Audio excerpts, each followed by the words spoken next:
Hello and welcome to Find Your Freedom, a podcast dedicated to helping you truly find freedom in all aspects of life.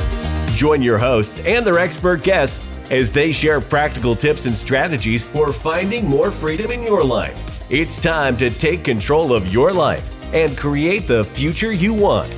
Let's find your freedom. Here are your hosts, Lenny the Boss and Omid Rad Investor.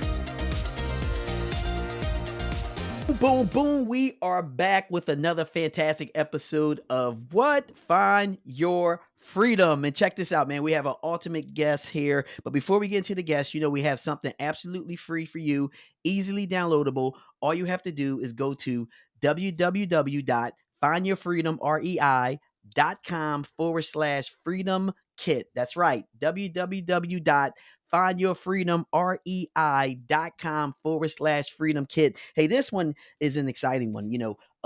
We had an opportunity to meet at down in Austin, Texas, and we did a lot of talking. Actually, shot some videos there, and I think a lot of people always wonder, how do individuals scale? Scale their portfolio. Because at the end of the day, everybody wanted a business. Everybody want to jump into real estate. Everybody want to jump in. Well, Syed here, he has a really unique story that he's going to share with every last one of you. So audience, this is the time where put the kids to the side, stop working out right now, go to the car, turn this up, because we're about to get into some meat, into some potatoes of how this thing works. So with that being said, let's give a warm applause to my guy, Syed. What's up, brother? How you feeling? I'm feeling good right now, and I'm excited to be on your show. It was a pleasure to meet you guys in person. So I think this podcast is going to be a good podcast. We're going to vibe well. There we go. So, Syed, we know that you scaled over 300 units, and I forgot to mention that, and I know everybody now is like, whoa, all right, he got to let the beans out. But before we get to the beans, right, if you could just tell the audience a little bit about yourself. Yeah, sure. So like you said, I have over 300 units under management right now at the moment. But to take it back, I'll tell you how I started and give you an introduction on who I am. So it was back maybe 7 years ago is when I purchased my first multifamily property. And it was a 4 unit plus basement, and it was low money down financing for this property. I got into this like bigger podcast craze. Like I was listening to every podcast on Bigger Pockets. I was on the forums, and the whole thing was all about house hacking. So I'm like, all right, this is how I'm going to start my journey into financial freedom. Thinking that it'll be like a 10-15 year progress, build wealth over time, and then finally get some cash flow to replace my like 9 to 5 income. So after doing like a year of research, I started putting in offers in for like a year. And then finally I got one under contract. It was, a home run deal. I was the first showing at the property, and I put in an offer like, 1 hour, like after I, saw the place. I already knew I was going to put an offer in because I was putting offers in for like 10-15 places, and then I was getting outbid every single time. So I put like a $10,000-$15,000 above asking offer. And I said, I need to know an answer now. And he accepted my offer. I bought the property. It was an empty property, so I had to lease it up. And quickly I leased it up, but then I had to live in one of the units. So I lived in one of the units for a year, furnished it nicely and everything. Now it's time to move, on. And I listened to another podcast on Bigger Podcast on a individual who was killing it on Airbnb. So I was like, I have this place furnished already. It was a kind of wacky unit. So I'm like, I might get a kind of weird tenant in there, but maybe put on Airbnb and see what happens, right? So I put it on Airbnb, and like right off the bat, I put it on like my slow season. And, I covered rent for the first month. And the second month, it was double the rent. And then I was like, whoa, like what is going on? And then the third month, it was started getting into the spring and summer season. And I started making 3 times rent. And that's when it was like eye opening. And I was like, whoa, this is like crazy. Would I be able to make my other units in my building Airbnb as well? And at the time, it was like renewals for leases, and some of my tenants ended up leaving because they found homes or condos or whatever. And every single unit that I put on to Airbnb ended up making that 2 to 3 times rent. So that was like my aha moment, and I'm like, wait, can this process be scaled, and can I get 5, 10, 20 units, and but I ran out of capital, right? I didn't have any more money to put down for a new property. So I was like, okay, what's the other way of getting more short-term rentals? And at the time I started doing research, and there was only one other management company in my market that was online on Google marketing their services. So they had an entire market share of the entire business. So I'm like, okay, like I'm going to compete with them. So I ended up creating a website, spent some money on SEO, and all of a sudden that's when my business started. And I ended up telling my manager at work, like, it was like 3, 4, 5 months into Airbnb. And I was like, listen, I'm giving my, like, month's notice, for work. I want to try this full time. And at the time I was making almost enough money to cover my, like, salary from Airbnb, uh, unknowingly, like, about like the seasonality of it, but I still was making, a substantial amount of money from it, and my cost of living was low. So I was like, hey, it's an opportunity. Maybe it's a risk. It's something I always wanted. I thought 10, 15 years, but let's accelerate it in like 3, 4, 5 months. Let's start it. Let's figure it out. I'm a guy that I bet on myself. I'm confident in my decisions, and I said, like, in my mind, if this doesn't work out, I could simply always get another job, or I could do something. I'll do something to make money. So I gave my So notice can I in, interrupt you? and they, Can I yeah, sorry, go ahead. go ahead? Can I interrupt you there? Okay, cool. Yeah, Um, wow. So first, wow. I think a lot of people will be scared to kind of jump in and to leave that safety of that W-2. And you're kind of, I think that's always like the $1 million question. When should I leave? When is the right time? And you ask 10 people and you get 10 different answers. You took right. a lot more of like the aggressive approach of, hey, I'm going to go ahead and I see the system, I can grow it and I can make it bigger. I have enough to cover my expenses. I live way below my means, and I'm just help it grow and see what happens. So walk us through that, like, as you can just continue the story now at this point, because I think this is Right. just amazing, because most people are going to be afraid to even do that. They're going to be like, oh, I'm going to wait 5 years. I'm going to have a little cushion of 100,000. I'm going to have this. I need to buy one house or two houses.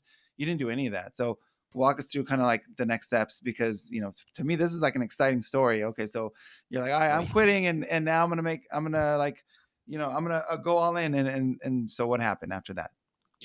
So I'll tell you, like, when I made that decision, like, it was a lot of like, I was so excited about like the business, and so excited about real estate, and so excited about Airbnb at that time. And when I started telling like my family and friends that this is what I want to do, like, even like, my parents and my wife, they all said no. They said, like, no way, you have a family, you went to school, you got a degree. How can you leave a nice corporate job, making a good salary that you're successful at? How are you going to do that? Like, everyone disagreed, but like, I started getting like anxious feelings, anxiety feelings when I was at work, and I would be in meetings, and I would be just daydreaming about my business, and I stopped caring about my work at the time. And then I started getting this anxiety feeling, like I don't want to be here anymore at all. Like, I Mm. can't take another day of this. And it's crazy because it switched so fast. Like, I liked my job before. I was successful at it. I was getting promoted every other year, and I liked my managers, and I liked everything. And then all of a sudden, once you have like a different type of like experience, like entrepreneurship or a side hustle or side money coming in, it's like, wow, this is great. Like, this is like exponential. Like, every unit I add on just adds to my income, versus like, I have to spend a year and a half. I'll get my 3% merit, which is $20 to my paycheck. Like what was that? And then you started looking at like the lifestyles of the people that you wanted to be. Like, oh, I wanted to be a senior manager, or I wanted to be a VP. And then, like, okay, you hear them talk, you look at their lifestyle, you look at like what interests them, and like you see their cars coming into work and stuff. It's like, hey, like, I'm working to be like that. I want that like nice like lifestyle. Like, this is not They're like me. divorced, Like, overweight, under yeah. overworked. Yeah. Right.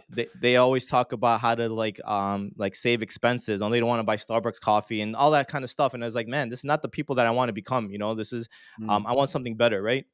So with everyone saying no, don't do it, I was like, no, I'm gonna do it, and that's kind of like my personality. I never did something that drastic before, but you know, I started doing things that were on the risky side, and they progressively got more riskier, and that was a risky thing. But it's like I started doing a lot more crazier stuff as time went on into my entrepreneurship career, and I take big gambles now, like big like predictions, gambles, and I'll tell you some stories about it going forward. But that's something that you got to believe in yourself, and that's kind of how I was. I had that like alpha male mentality, like I'm gonna do it regardless. I'm gonna figure it out. I'm gonna make it happen. So that's kind of that. Um, and then to continue on with the story, I created my property management company, and there was not a lot of competition on SEO. So I spent like Well, a well, thousand let five me hundred. let me let me let me Yeah, stop right there. So, yeah, so where are you in number of units when you created your property management company? yeah. So I had my building, which was like 4 units at the time, maybe five by the time. Like I can't remember the months, whatever it was, 4 or 5 units at the time. And created a website. That's the first step. Create a website, created a LLC, S corp at the time, and uh, you know that's what I did. And I was like, okay, now it looks a little more official. I could go to a networking event and make the conversation like, hey, here's my card, here's my website. This Mhm. is what I'm doing.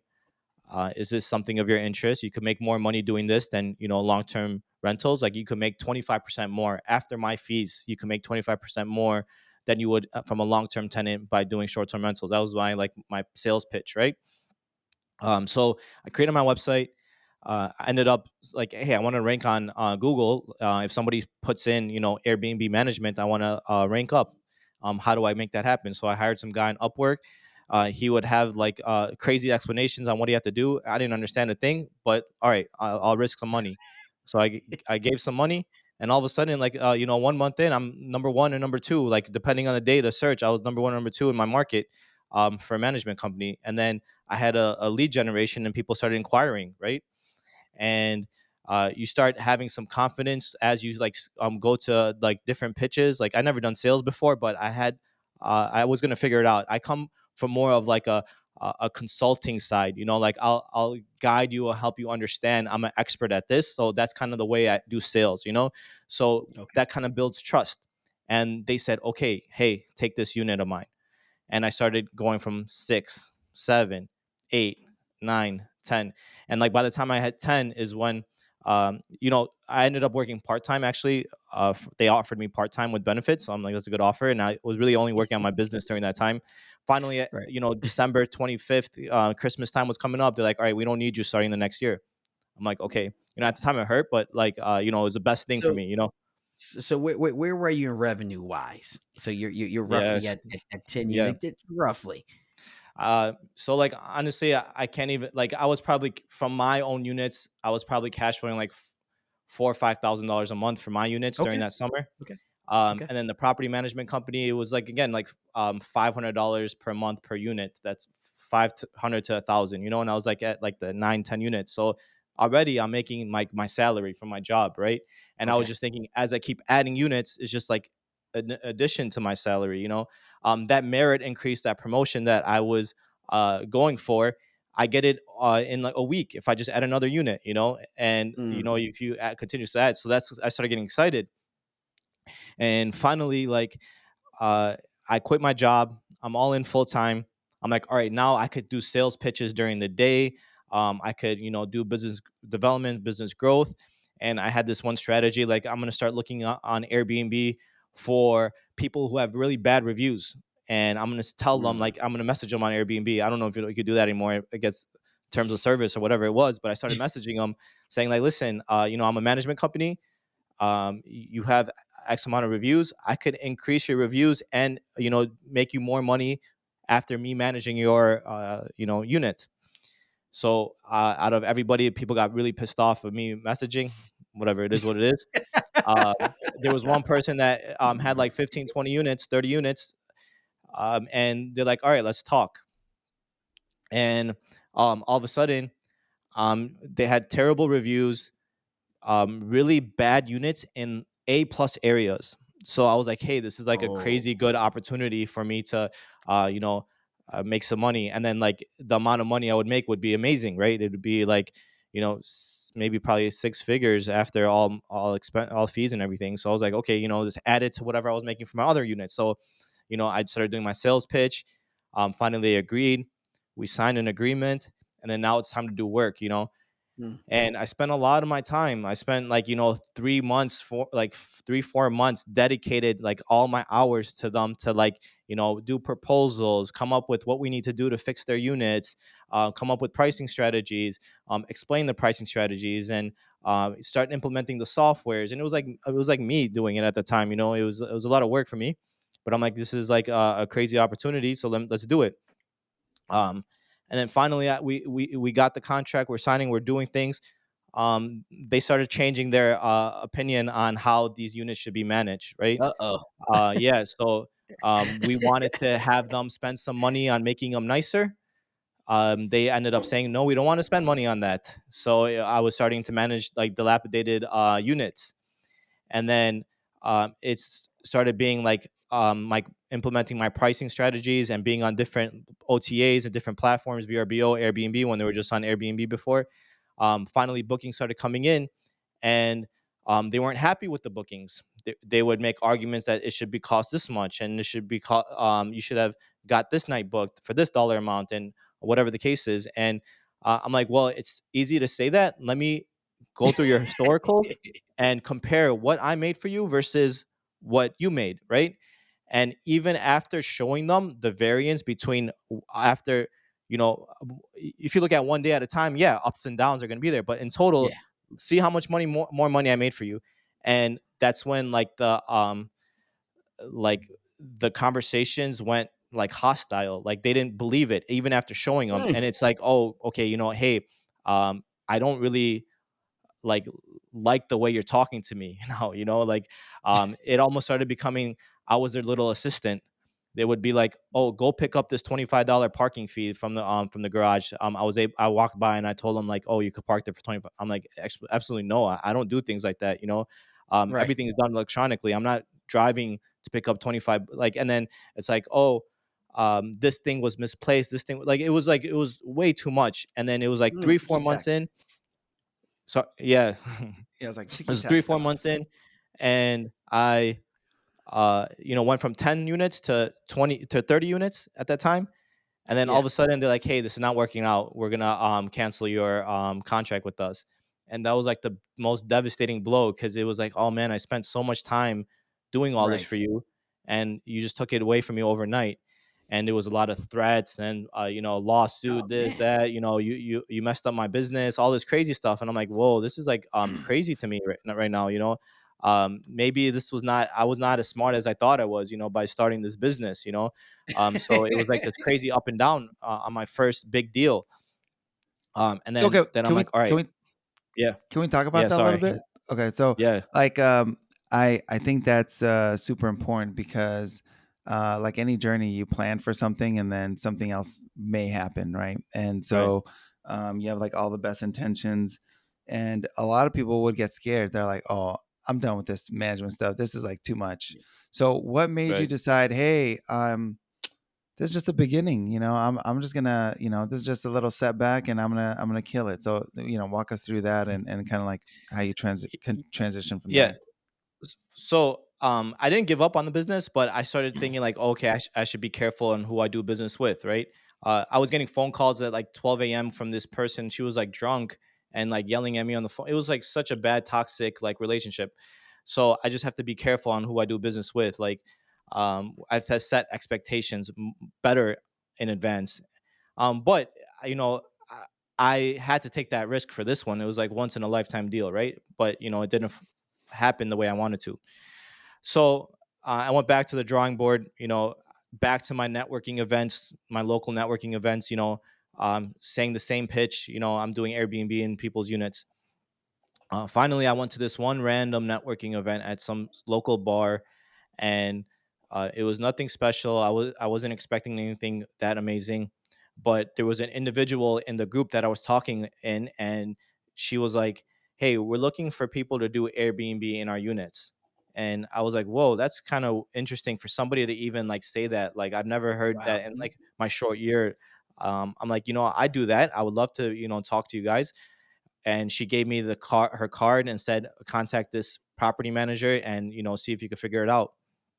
So I started contacting them, and I would not get through to anybody. Like, they were not almost like interested anymore.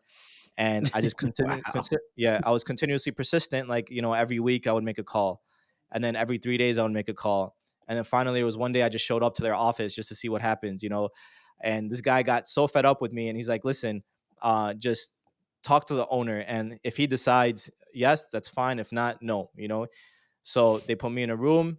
The owner walked in, super alpha, did not let me say a word, basically like tore me apart, saying that, I'm not looking to get into Wow. Airbnb.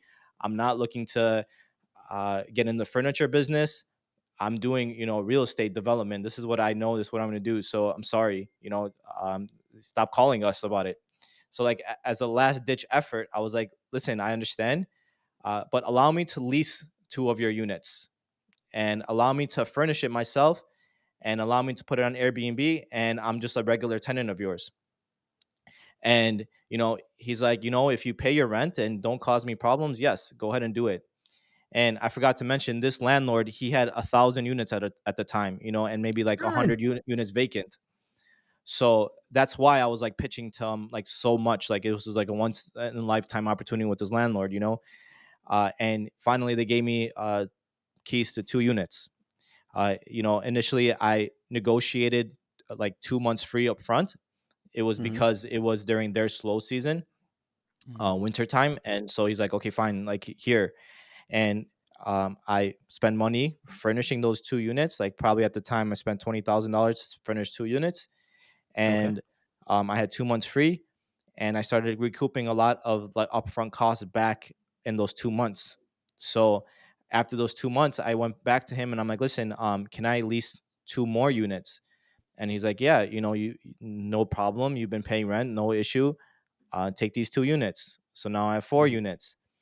And then I went back to him after 3 more months. I'm like, can I have these 4 units now? And then all of a sudden I have 8 units.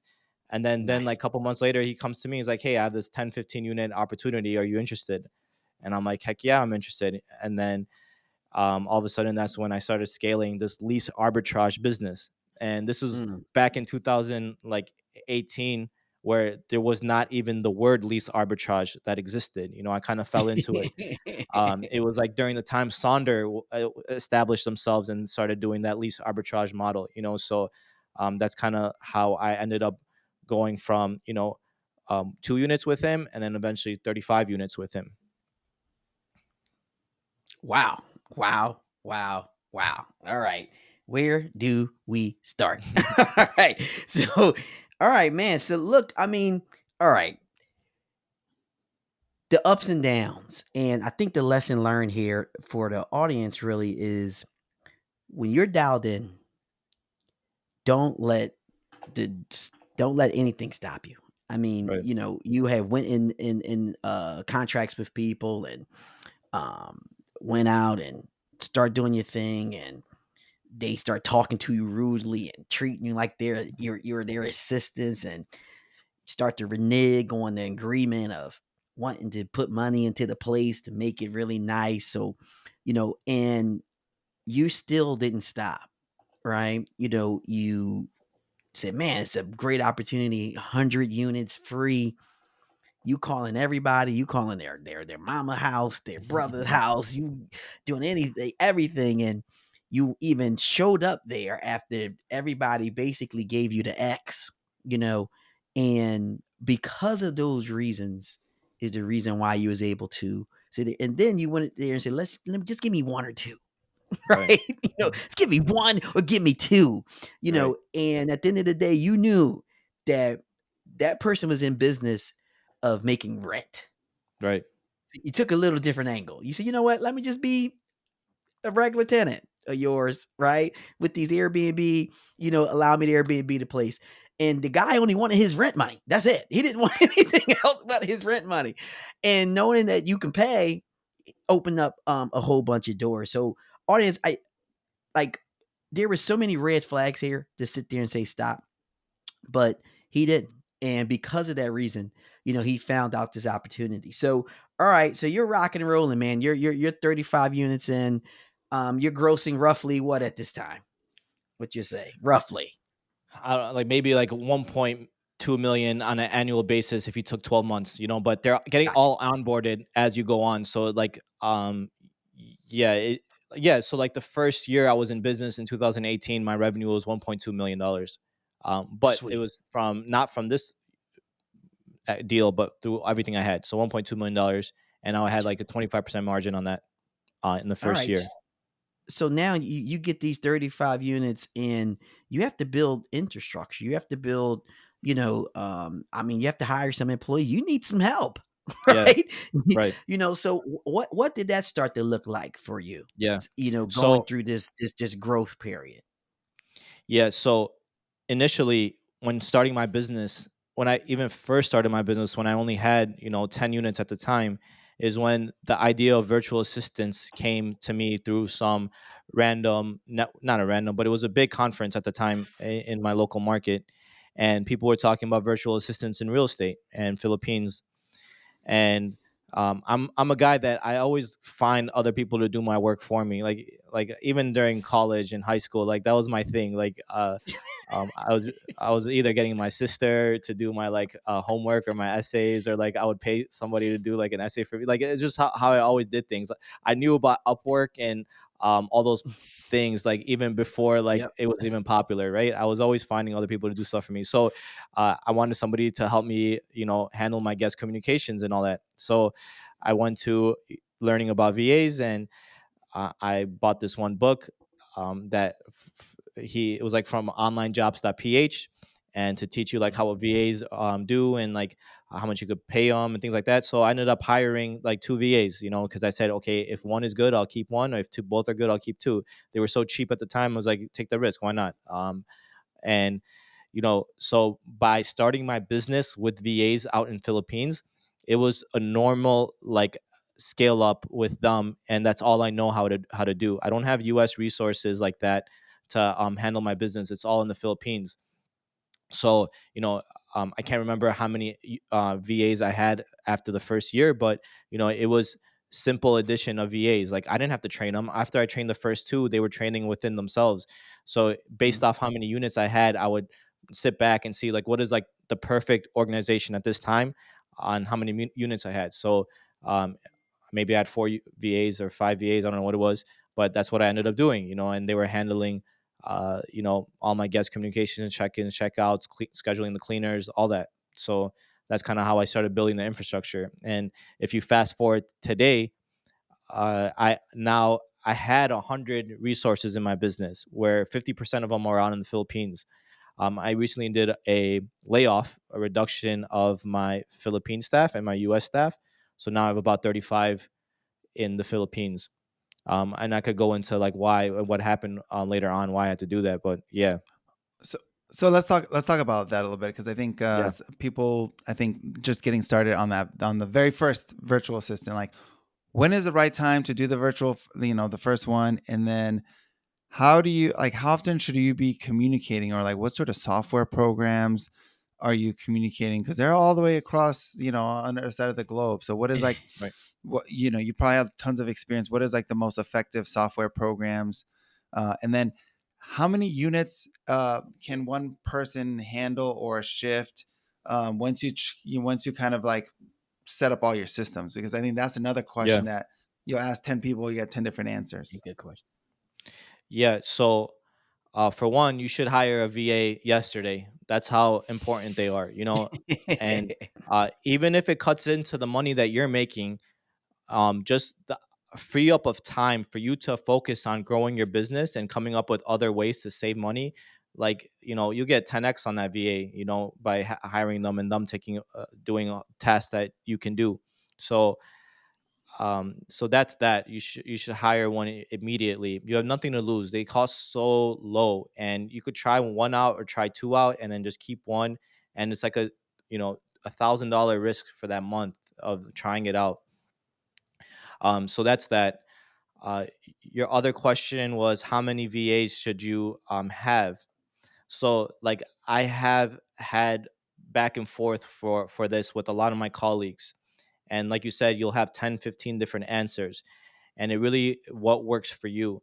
When I was telling people I had 50 VAs, they started getting shocked. They were like, what are you doing? Why do you have 50 VAs? I have 5 VAs for 100 units, and I have 300 units. Like, okay, do some math and you should have 15, like 15 VAs.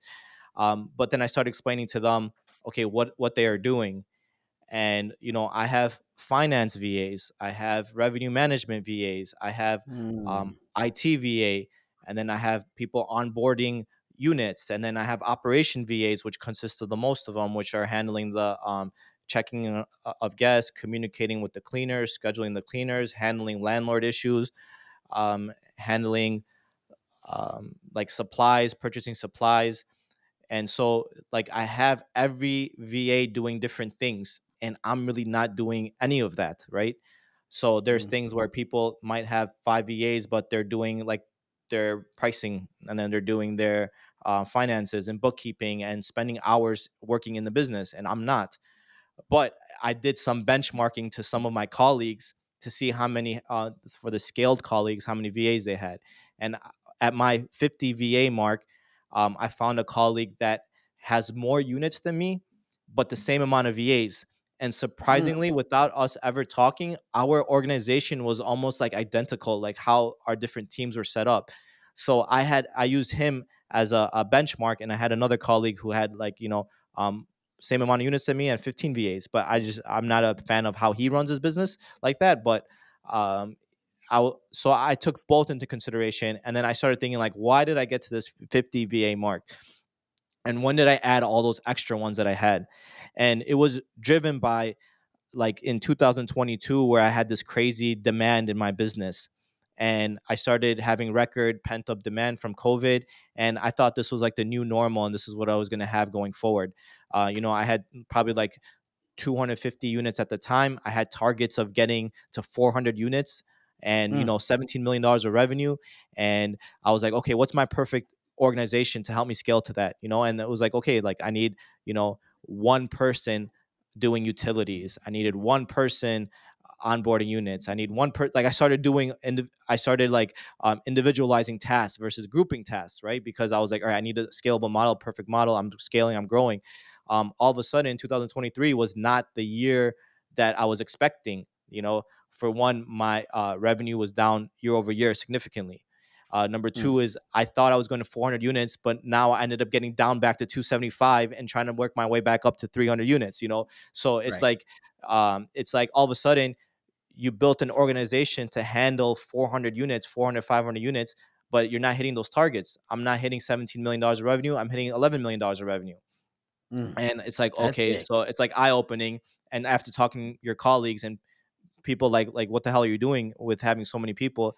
I'm like, all right, let's time to make some cuts, let's see what happens if you cut, this X amount of people, and let's see if your business can still be okay.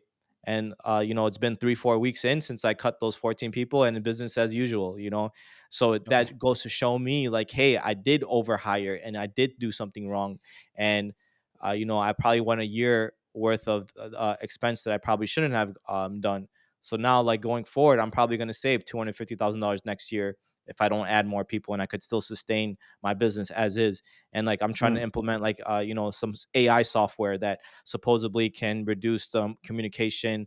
I have pre-populated communication of like 60-70%, like where you don't even have to write anything. And that sounds good to me. So can I reduce a little bit more too, or can I scale up to 400 units and then keep as is? So that's kind of what I'm visiting. But the business is still okay right now with the total amount of units, total amount of VAs and units and everything. So yeah. No, I think that's super Eh, cool what you're yeah. doing, and like I guess the next question is like the hiring piece, because sometimes it's hiring the right person and then knowing what the wage is, because it seems like you almost like do it very specific to like a particular type of task. So how do you know what the right amount is? Because I know like VAs, you see anything from like $1.50 to $10 an hour, like, and Yeah. so where do you find the right sweet spot as far as like what is like the right amount to pay So, for to get the so right type uh, of employee?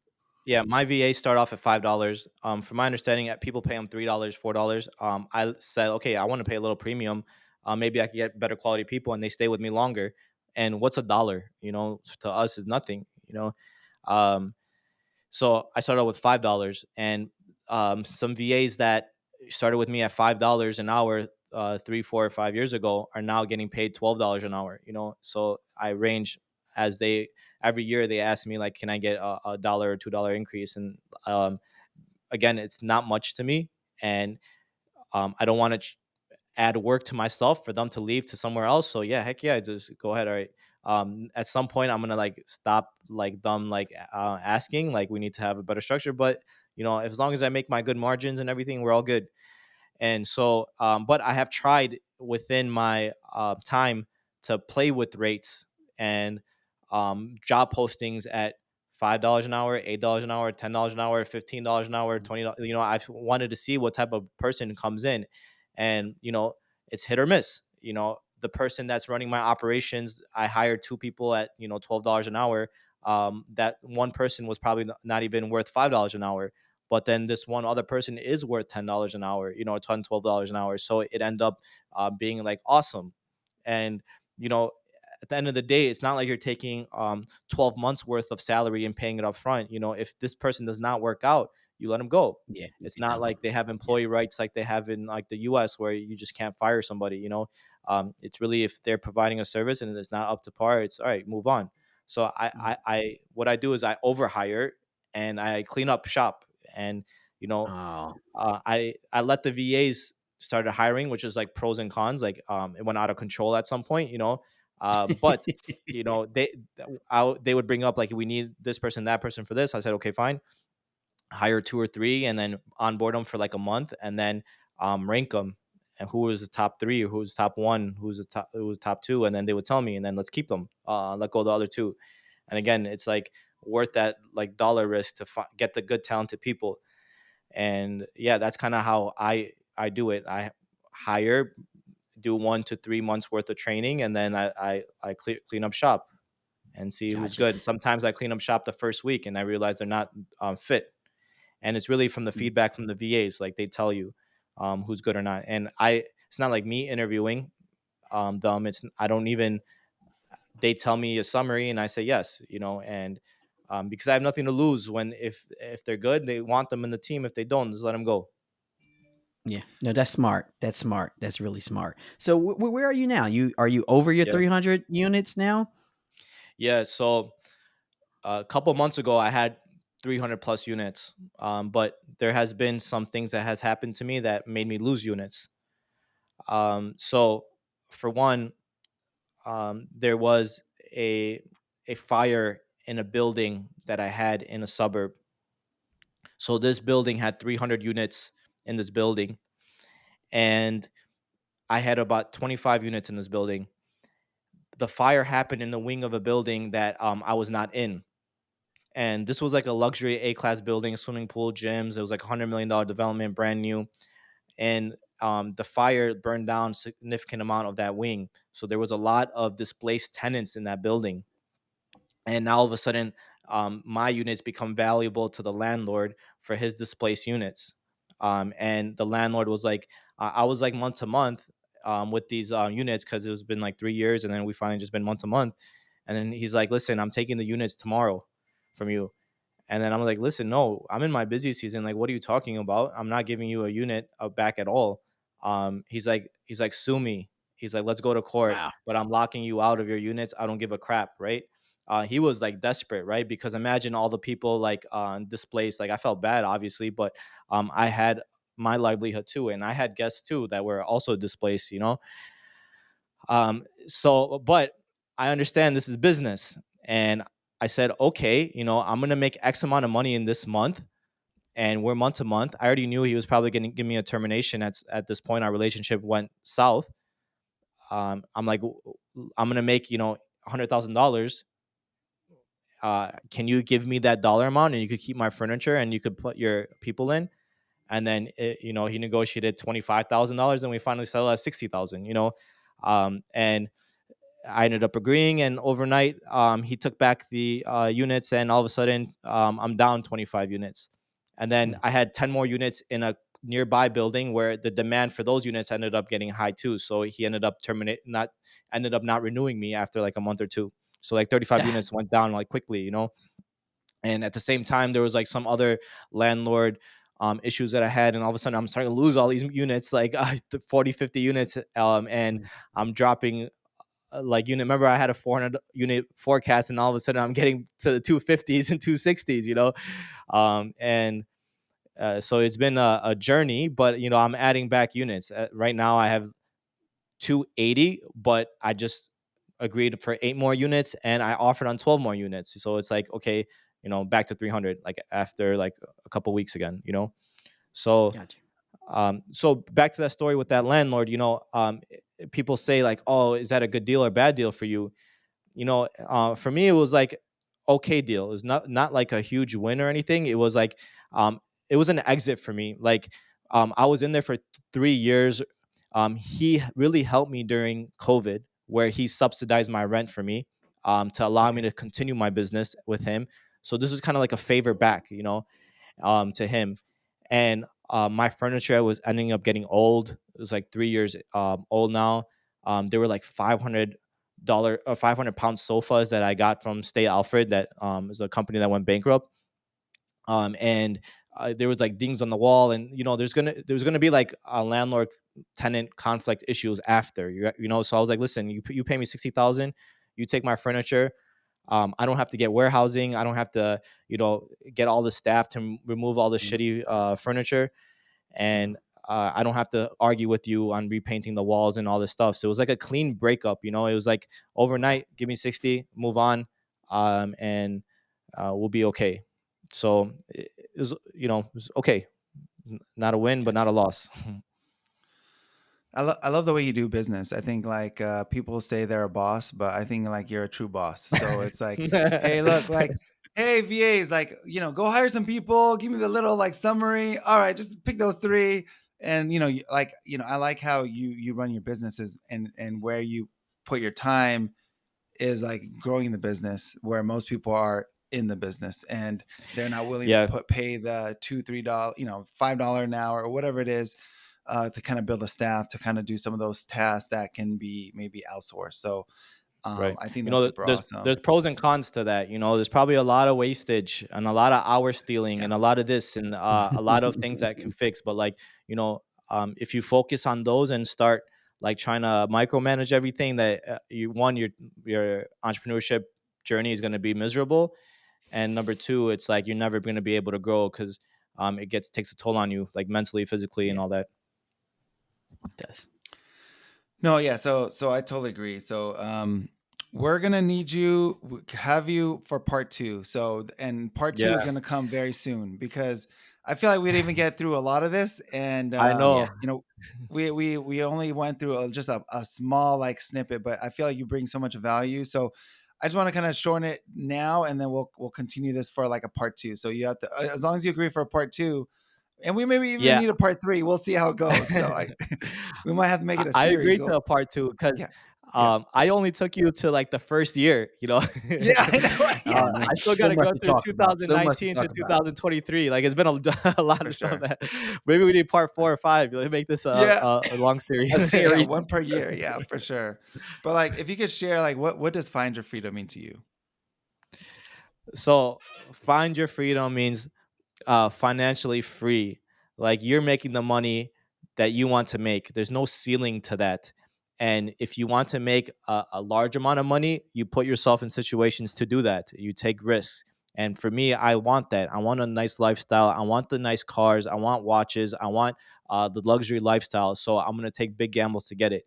And, fortunately, I've been able to succeed at that. So, one, financially free. You make your own money, not relied on anybody else. And then number two is time freedom. Like do my schedule how I want to do it on a daily basis. And, I made it where I have that like 2 hour work week in my short term rental business now. And, the rest of the time I manage my stress because it is, crazy stress. Like even if I work 2 hours, like I have 100 times X stress than a normal person.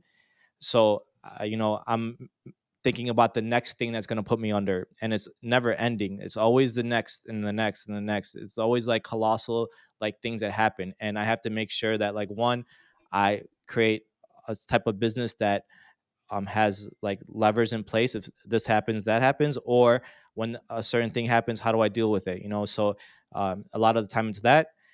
So again, I do what I want when I want. So the freedom of time, I go to the gym, I play pickleball, I play basketball, I hang out with my family, I talk to my friends, I let my day go by how I want it to go by. And that's even more important than even the money. So those are the two things that what financial freedom means to me. That's awesome. Really, really, really love it. Hey, man, a lot of people going to listen to um, this episode. They're going to want to get in contact with you. So how can they reach you? Yeah, so I started creating my personal brand about like 6 months ago. I started posting on social media. I'm looking to grow my social media on Instagram. So follow me at Syed BNB. I have it at the bottom of my screen, SYED BNB, and you could see my like story that problems that I go through and situations I've come across. I like posting a little bit. It's like my little diary. Awesome. Cool. All right. So, man, we're going to end this show with a big boom session. So, audience, this is a good time that you turn your radios down or turn them up. Let's just Turn 'em up. turn them up. Keep them up. All right. So, all right, guys. So what we're going to do, I'm going to count to 3. 1, 2, 3. And then we're going to say boom as loud as we can. All right. Y'all ready? Got it. All right. I'm Let's getting a do it. nod, audience. Here we go. 1, 2, 3. Boom! Awesome. Check this out, man. We have friends here at Find Your Freedom, and Syed is just one of them. We had the opportunity to meet him in Austin, talk to him there, and now we have him on so he can share his journey and his story with all of you. We are all here to sit here and encourage you to go into your journey. What I really love about Syed's is that he had a whole bunch of blockers that should have stopped him, but he did not allow those blockers to stop him from getting to where he needed to go. When you have an aim, when you have a mission, you want to sit here and attack it relentlessly with nothing behind it. And that's what Syed did. So I want you to hear his story. I also want you to listen to this episode and leave an honest 5-star review, because that's how we could bring Syed on for more series part 2. We might have a part 3 and a part 4. You just never know, but we also want to bring on more guests so we can once again get their stories out to help you get through your journey. And we need you to subscribe. We need you to share this with your mother, your brother, your sister, your cousin, your aunt, your uncle. Share it with all your coworkers, the ones that you like and the ones that you don't like. Until the next episode of Find Your Freedom, we talk to you soon. Peace. Thanks for listening to Find Your Freedom. Be sure to subscribe wherever you listen to podcasts. While you're at it, please help us spread the word by leaving a rating and review and sharing the podcast with friends, family, and colleagues. Until next time, get out there and find your freedom.